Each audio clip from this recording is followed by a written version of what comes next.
Welcome to the session 2 of the Kingdom of God in Revelation. To understand the Kingdom of God in Revelation, we have to also understand the structure of Revelation. If we understand the structure of Revelation, we will have the whole idea of the Revelation. It has the prologue in the beginning, and at the end there's the epilogue, just as usual, like letters or writings. So, and then it's like prologue, epilogue. In between there are main body.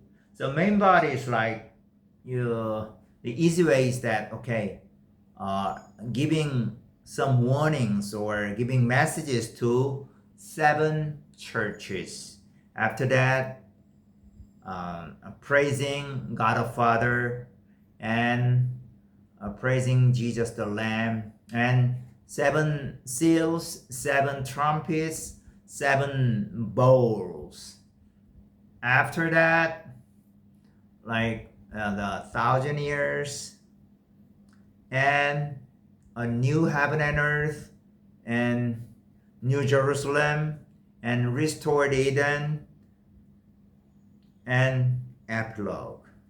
Yeah, it's like simple one. So okay, then I'll go a little more details. Okay. Then chapter 1 verses 1 to 3 is called prologue. It's the preface of the letter. Why he wrote the gospel and introduction.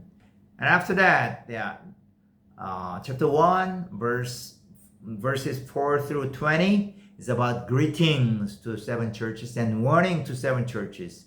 And then John saw the vision of Christ.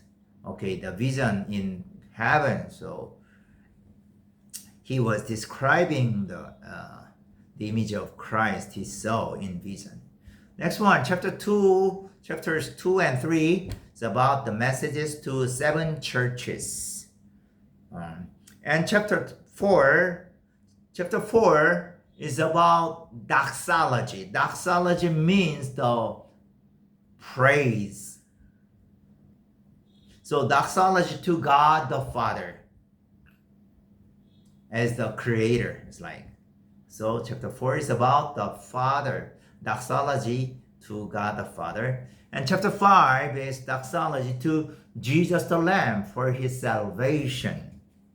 So then chapter 5 is much longer than chapter 4, which means that John, the writer, was more focusing on the redemptive work of Jesus the Lamb.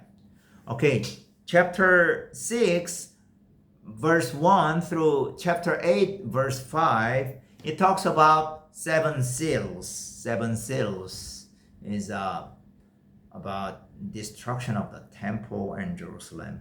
And chapter 7, actually it is kind of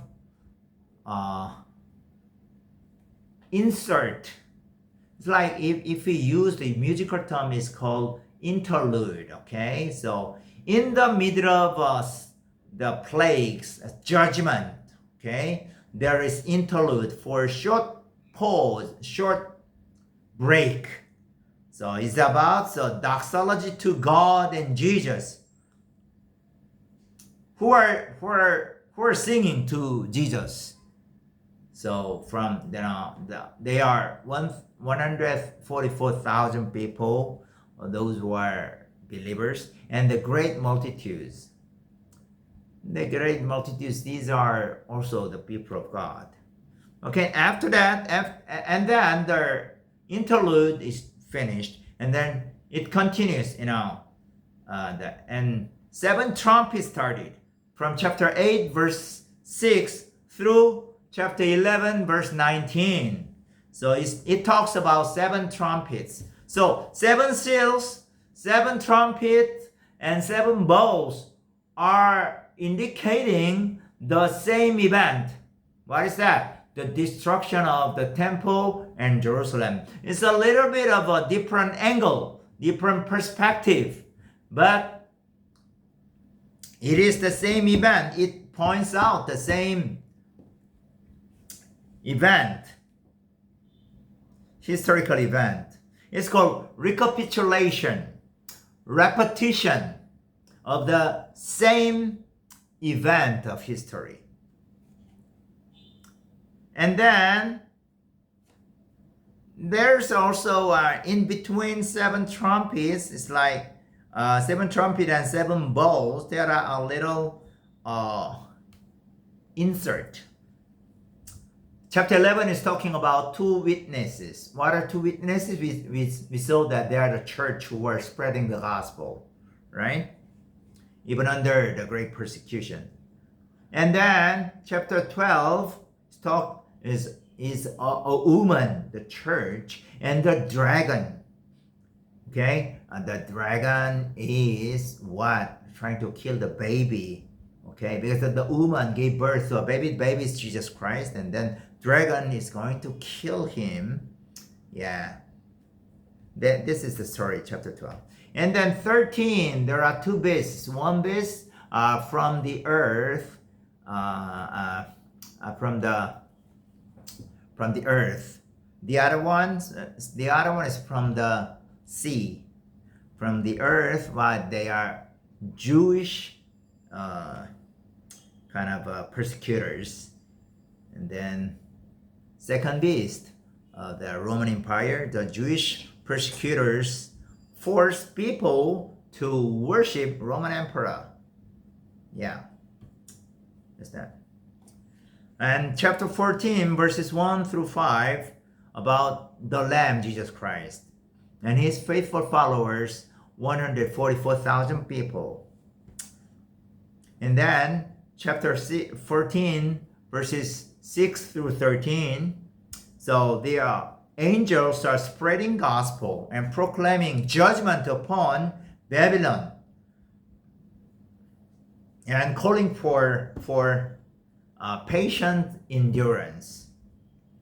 So the angels, okay, give warning, okay, it's encouragement to, the faithful believers of Jesus Christ. Okay, be patient, okay,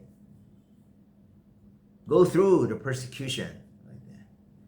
And then chapter 14, verses 14 through 20 is about final harvest, collecting the earth, right?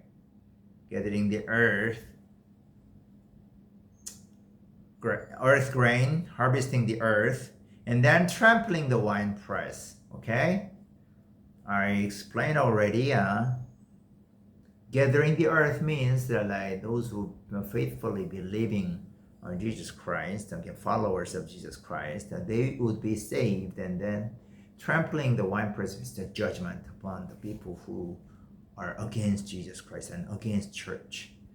And chapter 15, verses 1 through 4 is about new Exodus. It's like Exodus was led by Moses, right? Here it's like kind of new Exodus led by Jesus Christ, who saved the people, faithful people of God.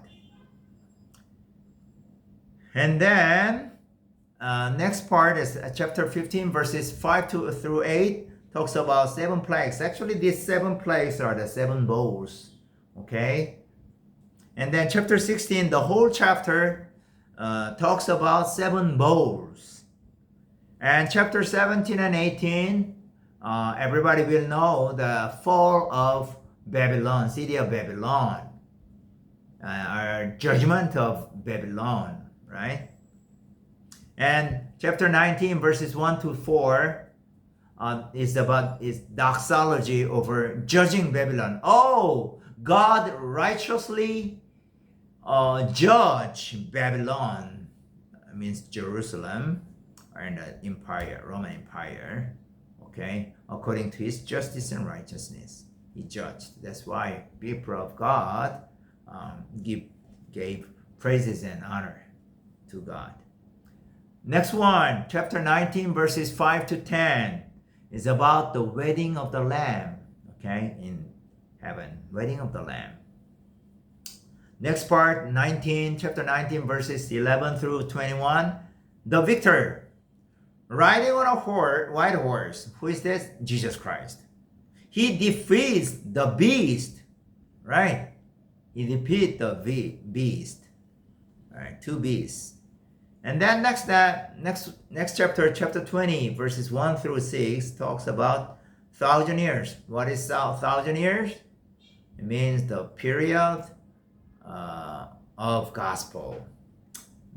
Period between first and second coming of Jesus Christ, when gospel is advancing. Yeah.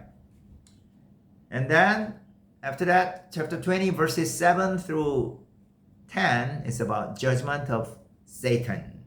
Satan is judged. And the next part, chapter 20, verses 11 through 15 is about final judgment. Final judgment on the white throne. Okay? Those who do not follow Jesus Christ and those who persecuted the church and Jesus Christ would face eternal judgment. They are called the dead people. So it's a judgment for the dead people, actually. So here we have to understand that the followers of Jesus Christ, the church, does not face the final judgment. Okay? Okay, chapter 20, next part, chapter 21, verses 1 through 8, is about a new heaven and a new earth. The place, the territory of the completed kingdom. And then next part, chapter 21, verses 9 through 27 is about New Jerusalem. New Jerusalem is church, the bride of Jesus Christ. It's not the place, not the city itself. Actually, it is a parable. Okay, city, New Jerusalem is beautiful. It's like jewelry motivation was used there. All kinds of jewelry. Okay. Means beauty of the church. And next one, chapter 22, verses 1 through 5, about it is a restored Eden. What is that? The territory of the completed kingdom of God. In chapter 21, it is described as the new heaven and earth and new earth. Chapter 22 is called the restored Eden. There's an image of Eden. But Eden was thoroughly destroyed, right? But it was now restored, but much better and completed version of Eden. Okay, next part, chapter 22, verses 6 through 11. So this is about angels' message, okay? To keep the word of Jesus Christ, to keep the word of the Lord.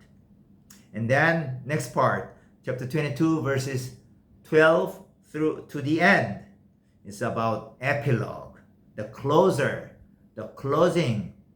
of the revelation. Is about covenant blessing and curses. Okay? Who will be blessed and who will be cursed, like that. So, if we understand the structure, so we can easily understand, we will have a lot of idea about the revelation. So you have to, this video, I recommend you to keep listening. Listen to this, repeat and repeat again, so that you can have a better idea. You have to take a grasp of the idea of the whole book of Revelation. Thank you.